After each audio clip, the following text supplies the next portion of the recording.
بسم اللہ الرحمن الرحیم، السلام علیکم، ویلکم ٹو سعودی انفو، اور میں ہوں محمد کبیر۔ کل 8/2/1441 ہجری کو ایک پاکستانی شہری کا سر قلم کر دیا گیا۔ یہ واقعہ پیش آتا ہے جدہ میں، جہاں پر ایک پاکستانی شہری سے مخدرات یعنی نشہ آور چیزیں پکڑی جاتی ہیں۔ اس کو پیش کیا جاتا ہے ادارے المخدرات میں، جہاں پر یہ بندہ مان جاتا ہے کہ اس نے یہ کام کیا ہے۔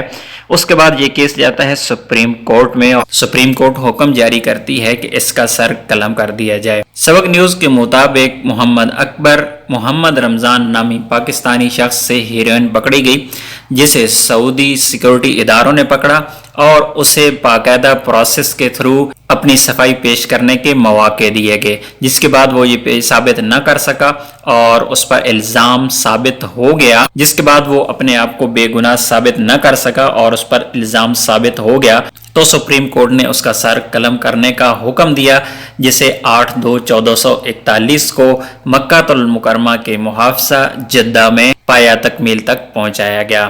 سبق نیوز کے مطابق اللہ تعالیٰ خادم حرمین شریفین کی حفاظت فرمائے، جو مخدرات نشہ آور چیزوں کے خلاف برسر پیکار ہیں اور ہمیشہ اس کے خاتمے کے لیے اقدامات کرتے رہتے ہیں۔ ملتے ہیں ایک اور نئی ویڈیو کے ساتھ، تب تک کے لیے اجازت دیجیے، اللہ حافظ۔